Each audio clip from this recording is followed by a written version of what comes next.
Good morning, beloved. Good morning, good afternoon, good evening, whenever it is that you are watching the broadcast. Hello, hello, hello, hello. It's wonderful connecting with you, saying hi, hello, how do you do? What is happening? What's going on with you? Blessings, blessings, blessings, and more blessings are speaking to you. For those who will be live, yes, yes, yes, let's do the thing. Let's do it. For those who will hashtag and replay, I love it. For those who will be on, I don't know you on, and I might not never know you on. I could appreciate that. And for those who will be used by God at some point down the road to encourage this girl, let's just do the thing. Let's make it do what it do. Okay? Let's make it do what it do. All right now. All right now. Um, so this week we've been talking about giftings, which we all have. First of all, we are all gifts, first and foremost. So let's just get that into our noggins. We're gifts. Gifts. We are all gifts. And then we have gifts to share, right? Gifts to nurture, understand, to expand, and gifts to share. We are gifts and we have gifts. And so when you think about that, then what do you want to do with that, right? Because that can really be a game changer. It can be a mind shifter to know that you are a gift and that you have gifts, right? To know that to be your truth, to know that to be your understanding of yourself and your understanding of others, right? Because it's not just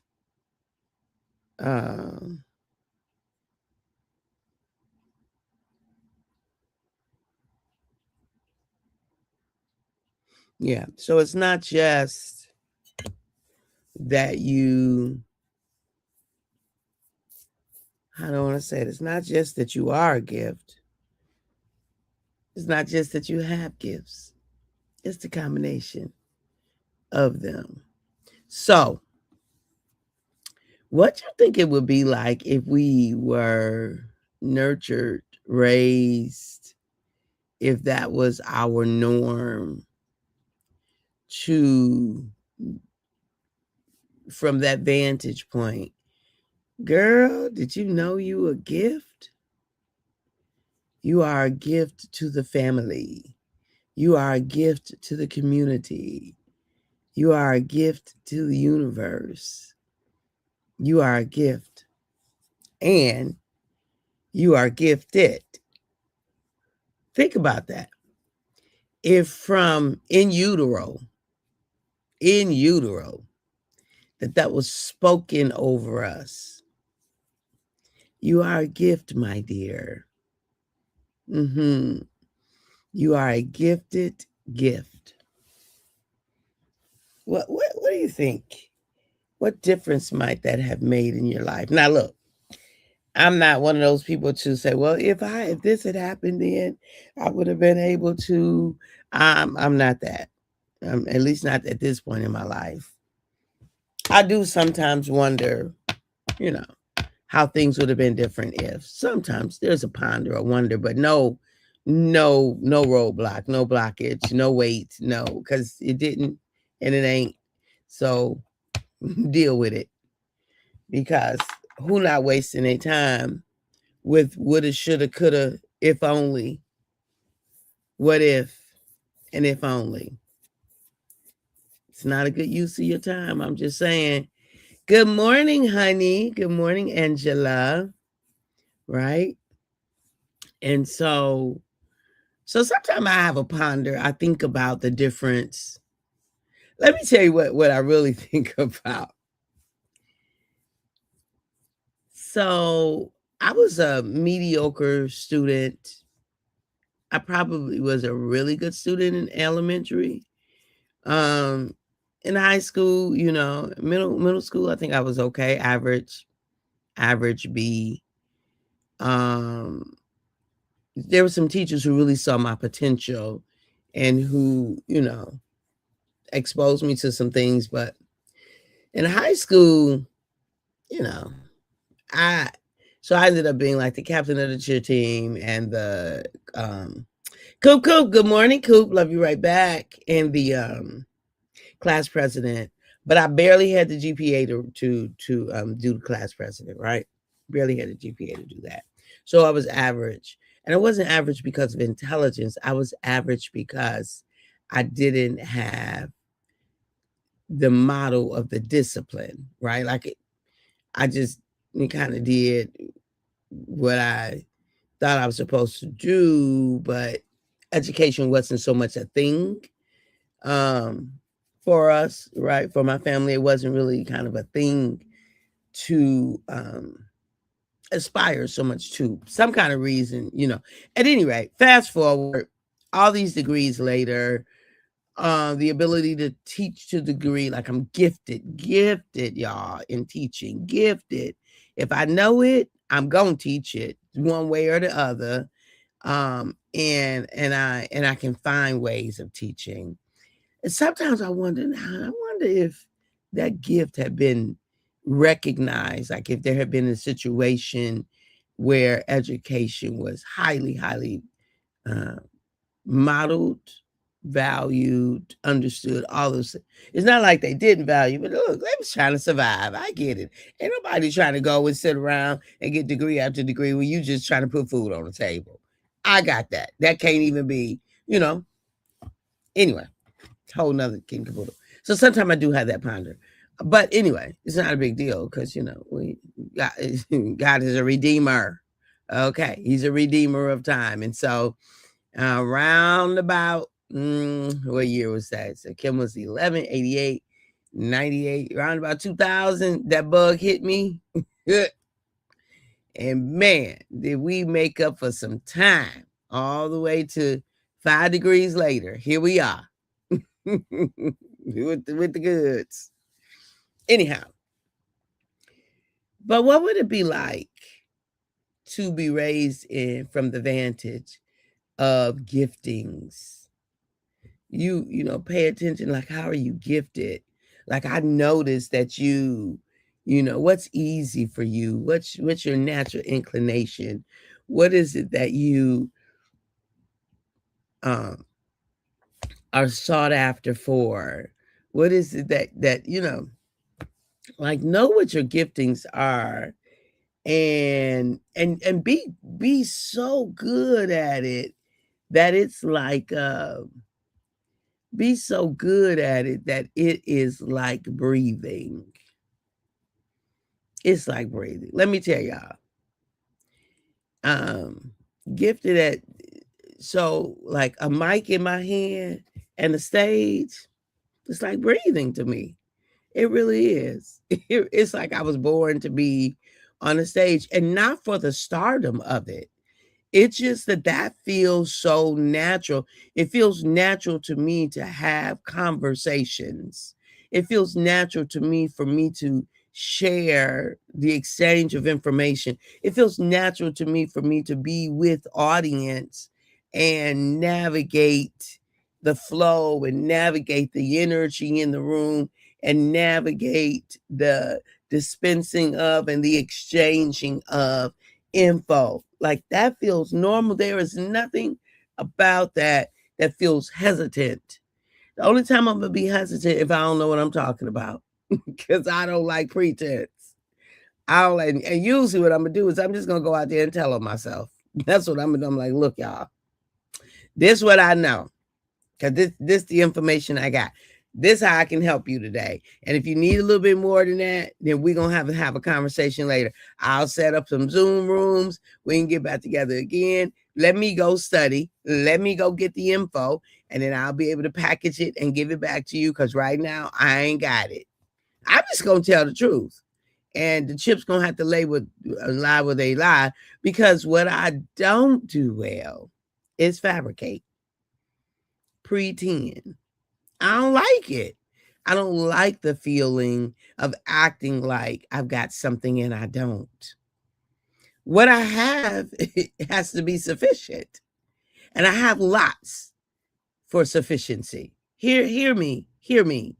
If you are when you find yourself in the right situation for your giftings, you don't have to worry about pretense.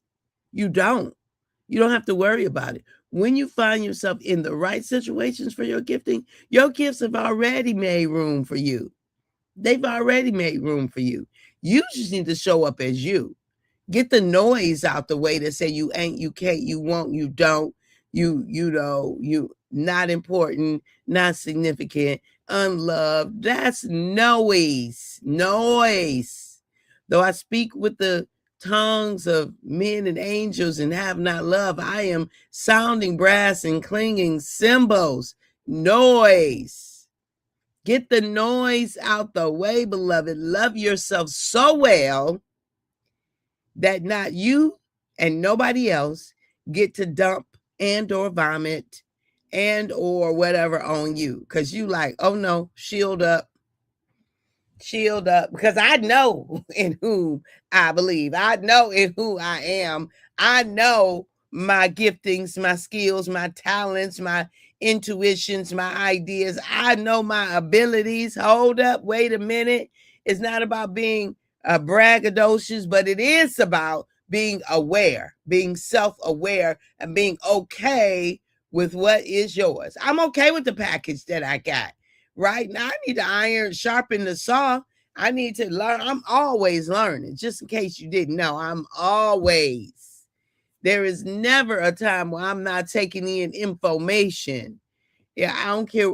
There's information coming. I'm always capturing a quote, always capturing a notion, always capturing. Yes, it is ongoing. It is consistent, because I will be an expander.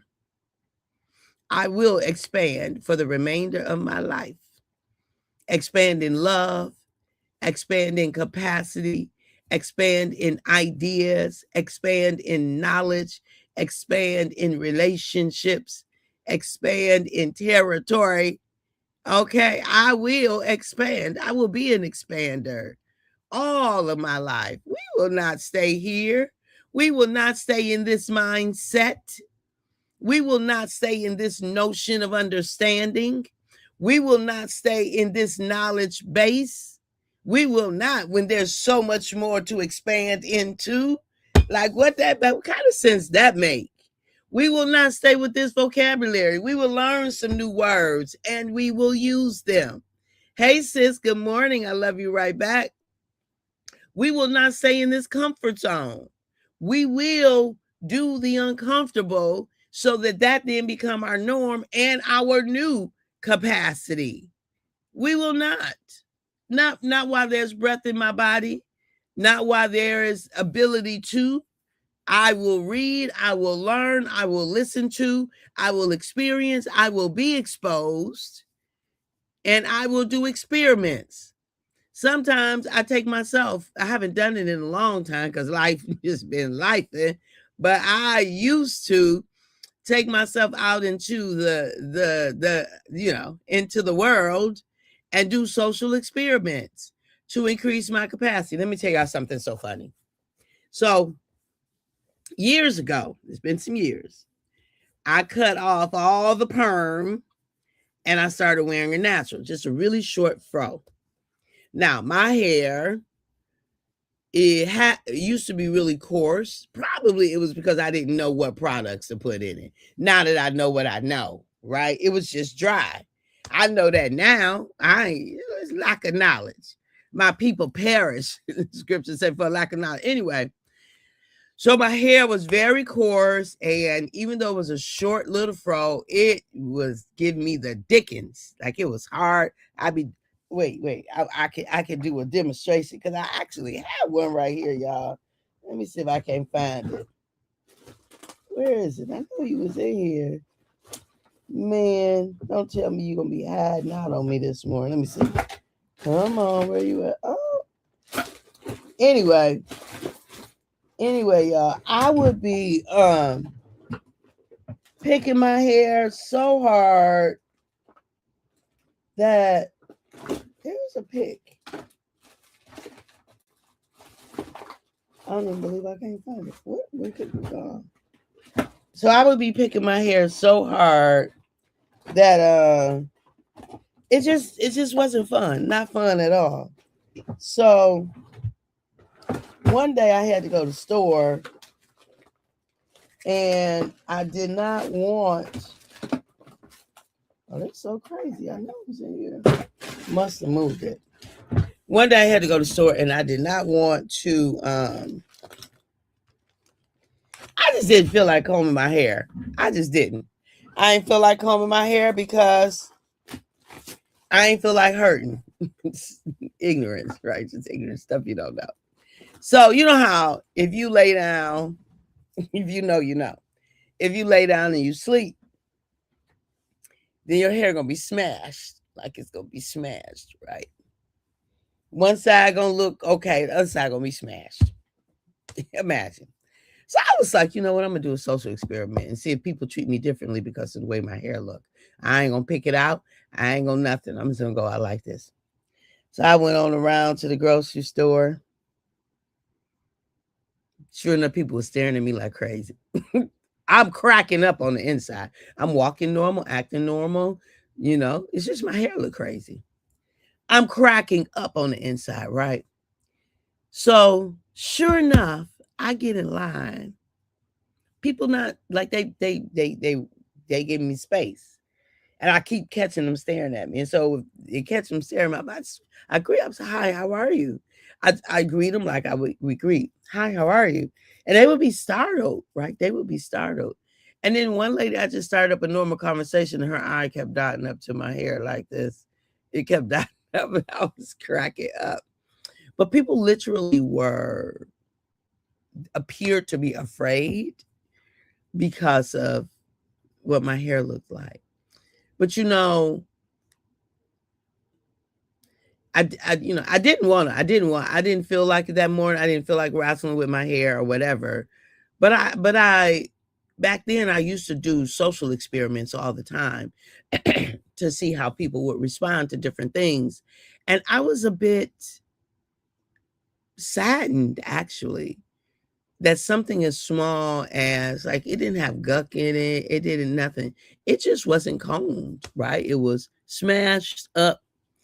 And one side looked okay, you know, the other, but just something as small as that could have a person in fear. I was like, come on, humans. We got to have greater capacity than that. Right? We got to have greater capacity than that. It can't just be. So it gave me for my own self to be careful, to not mistreat people, to not make a judgment by just make a snap judgment because their appearance was as if they assumed something was wrong with me because who would come out like that? Well, a Black woman conducting a social experiment, a Black woman who was a future psychologist, didn't know it, but she would conduct a social experiment. Anyway, be okay with your giftings. Be okay with your package. Be okay with what you have to offer and rock it out. Rock it out. I serve as a pastor, a teacher, a coach, a professor, a therapist. What else I serve as? A soul midwife, right? Not midwifery, a soul for your soul, creating safe space and making sure that you give yourself permission to be and to live out the truth of your being. Yeah, that's me. I serve in those ways. All of them are based in love and curating spaces and opportunities to have life giving conversation. Um, I serve as an author, write books. I'm so behind on this book that's supposed to be published in March. Conference host. I curate Self-Love Queens Adventure. And right now, I'm I don't know what's his new title gonna be, but it's gonna be about heritage and pilgrimage. I'm going, it's really just teaching and hosting combined to give us heritage experiences. Anyway, I love y'all. I appreciate you. Thank y'all for being on this morning, Angel, Coop, and Brian. I love y'all. I appreciate you. I value, and for those who will hashtag and replay it later, thank you, thank you, thank you. At the moment that God gave us our breath, me and you, we forfeited, we relinquished. You know what we did? We gave up the right to not be amazing. Don't be out there acting like you not amazing. You're welcome. Because you are. Bye-bye for now.